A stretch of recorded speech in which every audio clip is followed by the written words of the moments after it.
Sejarah mencatatnya sebagai penaklukan paling mustahil. Saat tembok setebal 5 meter yang telah tegak berdiri selama 1000 tahun, tiba-tiba harus bersujud di hadapan ambisi seorang pemuda berusia 21 tahun. Dunia mengenalnya sebagai Konstantinopel, the city of the world's desire, sebuah mitos yang menolak untuk mati di persimpangan dunia. Selama 11 abad, ia berdiri seperti raksasa tua yang angkuh, melihat gelombang demi gelombang penakluk datang dengan amarah, hanya untuk berakhir sebagai mayat yang membusuk di parit-parit tembok Theodosius. Bangsa Hun, Mongol, hingga pasukan Arab pernah mencoba, dan semuanya gagal. Konstantinopel bukan sekedar kota, ia adalah benteng terakhir peradaban Romawi yang sudah rapuh, namun tetap tak tertembus. Di balik pertahanan legendaris itu, tersimpan kekayaan yang tak terbayangkan dan rahasia yang dijaga ketat selama berabad-abad. Bagi dunia barat, ia adalah perisai. Bagi dunia timur, ia adalah permata yang terkunci rapat. Namun di tahun 1453, raksasa tua ini mulai mendengar langkah kaki takdir yang tak bisa dihindari lagi.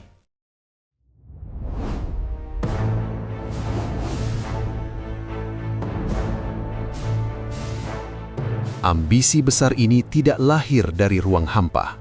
Mehmed II tidak hanya bertarung melawan tembok kota, ia bertarung melawan hantu kegagalan ayahnya sendiri, Murad II. 31 tahun sebelumnya, tepatnya pada tahun 1422, Murad pernah membawa puluhan ribu pasukan ke depan tembok yang sama. Ia mengepungnya dengan amarah, menghujani kota itu dengan panah dan api, namun Konstantinopel tetap bergeming. Murad dipaksa pulang dengan tangan hampa, tertunduk lesu karena pemberontakan internal dan tembok yang tak mau retak. Kegagalan Murad adalah alasan mengapa dunia meremehkan saat Mehmed naik takhta. Jika seorang penguasa besar dan berpengalaman seperti Murad saja bisa dikalahkan oleh tembok itu, apalagi seorang pemuda yang baru belajar memegang kendali kekuasaan. Bagi dunia, kegagalan ayahnya adalah bukti bahwa kota ini dilindungi oleh tangan Tuhan yang tak kasat mata. Mehmed membawa beban itu di pundaknya setiap hari, sebuah rasa malu keluarga yang hanya bisa dibasuh dengan satu cara, penaklukan total.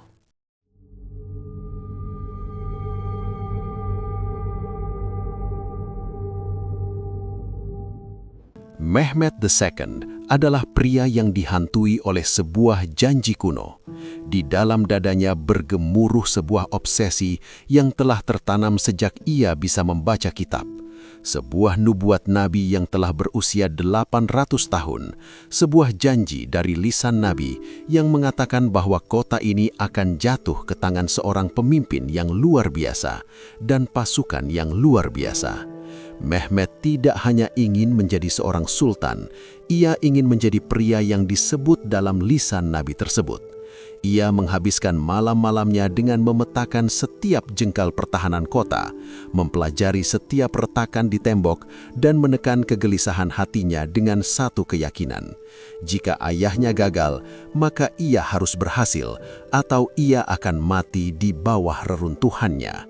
Ia tahu bahwa Konstantinopel adalah hutang sejarah yang harus dilunasi.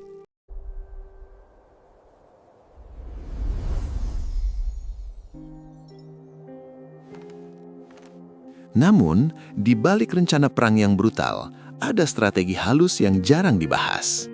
Ada peran Mara Branković, putri Kristen dari Serbia yang dipanggil Amerisa oleh Mehmed. Sesaat sebelum meriam pertama ditembakkan, Mehmed melakukan sebuah langkah catur yang menentukan.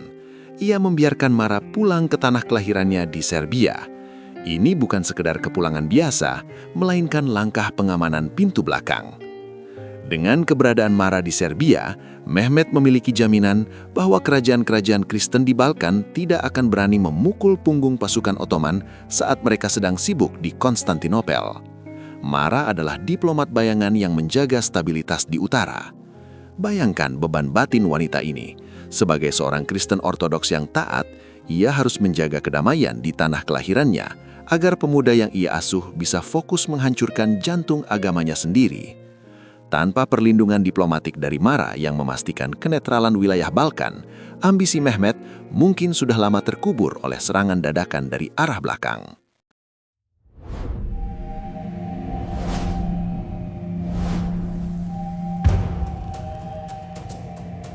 Mehmet menyadari bahwa tembok Theodosius tidak bisa dihancurkan dengan keberanian saja. Ia menghadirkan seorang insinyur bernama Orban yang menciptakan basilika, sebuah monster dari perunggu sepanjang 9 meter yang mampu memuntahkan bola batu raksasa. Namun basilika adalah sebuah mahakarya yang belum sempurna. Laras perunggunya memiliki kelemahan fatal. Ia menjadi sangat panas setelah ditembakkan. Setiap kali melepaskan satu bola batu, basilika harus diistirahatkan selama berjam-jam dan didinginkan dengan minyak hangat agar tidak meledak dari dalam. Jeda waktu ini menjadi napas buatan bagi para pejuang di dalam kota. Rakyat Konstantinopel bekerja dengan keputusasaan yang luar biasa, menumpuk batu-batu sisa kehancuran dan menutupinya dengan tanah dan wol untuk menciptakan lapisan lunak. Tumpukan ini berfungsi sebagai peredam alami.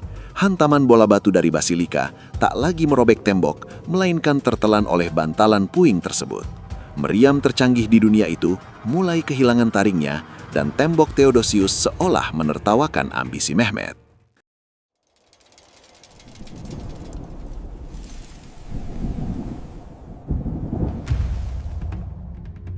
Memasuki minggu ke-6, Mehmet mulai dipojokkan oleh waktu. Ia harus memilih, mundur dengan kehinaan atau lanjut dengan resiko kehancuran. Di internal pasukannya, stok logistik mulai menipis dan mental para prajurit berada di titik nadir. Bisikan-bisikan pengkhianatan mulai terdengar dari dalam tenda petinggi Ottoman yang menyarankan agar pengepungan ini segera dihentikan. Ancaman dari luar jauh lebih mengerikan. Kabar tentang armada bantuan dari Sri Paus sedang berlayar menuju Konstantinopel untuk mempertahankan perisai kekristenan tersebut. Jika bantuan itu tiba sebelum kota jatuh, pasukan Ottoman akan terjepit di antara tembok raksasa dan armada laut Eropa. Mehmet terjepit dalam urgensi yang mematikan. Ia tahu, ia harus segera menyelesaikan penaklukan ini sebelum dunia barat datang untuk menyelamatkan kota itu, atau sejarah hanya akan mengingatnya sebagai sultan muda yang gagal.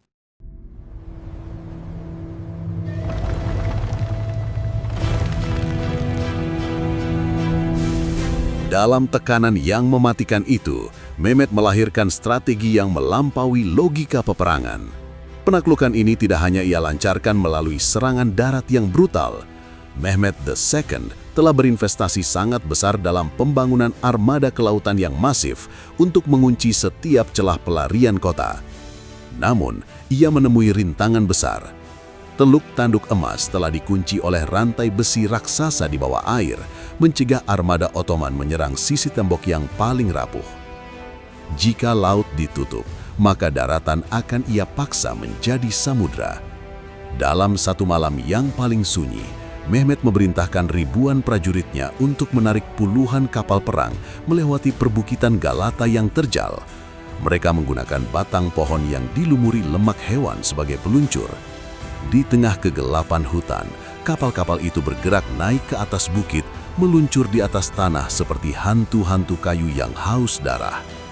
Esok paginya, penduduk kota terbangun dengan jeritan ketakutan melihat armada musuh sudah bersandar dengan tenang tepat di dalam teluk mereka. Strategi ini menghancurkan harapan terakhir penduduk Konstantinopel.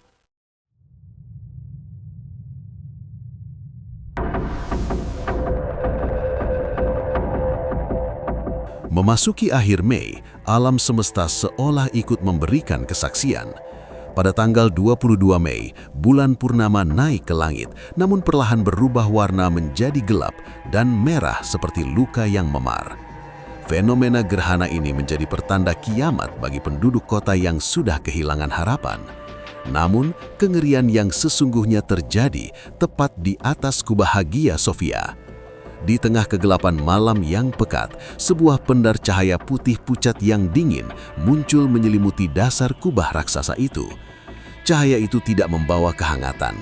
Ia merayap perlahan dari jendela-jendela tinggi, berkilau seperti perak yang mati, sebelum akhirnya naik ke langit dan menghilang dalam kesunyian. Penduduk kota yang melihatnya jatuh berlutut dan menangis. Mereka percaya bahwa itu adalah tanda bahwa pelindung ilahi telah meninggalkan mereka sepenuhnya. Bagi Mehmet, cahaya putih yang menghilang ke angkasa ini adalah estafet kekuasaan yang kini telah berpindah tangan ke pundaknya.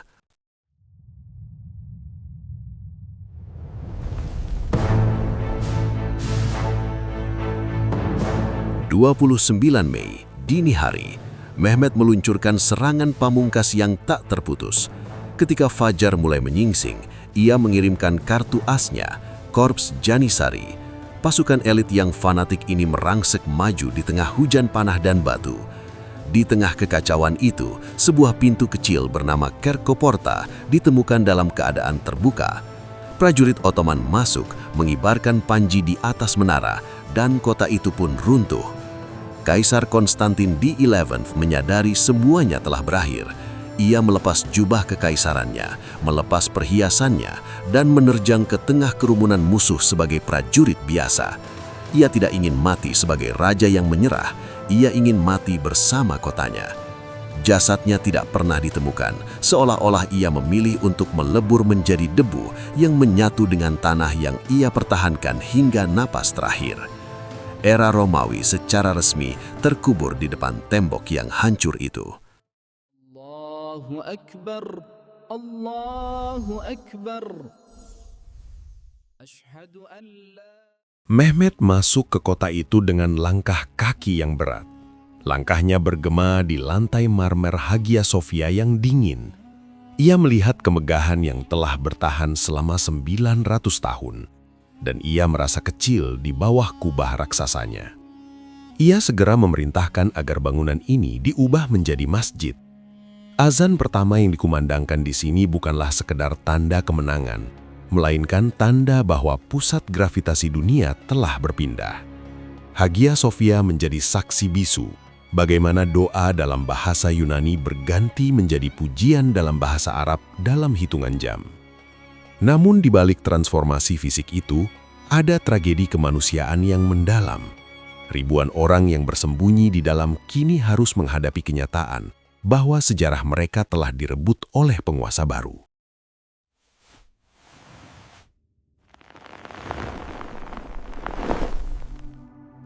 Setelah kemenangan besar itu, Mara Brankovic kembali menjalankan perannya sebagai penengah. Ia tidak membiarkan kehancuran menelan seluruh identitas masa lalu kota itu. Mara menggunakan pengaruhnya di depan Mehmet untuk memastikan bahwa relik-relik suci Kristen tidak dihancurkan seluruhnya. Ia secara pribadi mengurus penyelamatan barang-barang berharga untuk dibawa ke tempat yang lebih aman, termasuk ke biara-biara suci di Gunung Athos agar tidak hilang ditelan zaman. Mara menjadi pelindung bagi penduduk Kristen yang tersisa, memastikan bahwa meski kota itu telah berganti tuan, keberadaan mereka tidak dihapus sepenuhnya. Disinilah ironi sejarah Konstantinopel. Kota itu direbut oleh pedang seorang sultan. Namun sisa-sisa jiwanya dilindungi oleh kasih sayang seorang ibu tiri yang tetap setia pada keyakinannya. Mara membuktikan bahwa di tengah reruntuhan penaklukan, diplomasi dan rasa hormat bisa menjadi lebih kuat daripada jutaan butir mesiu.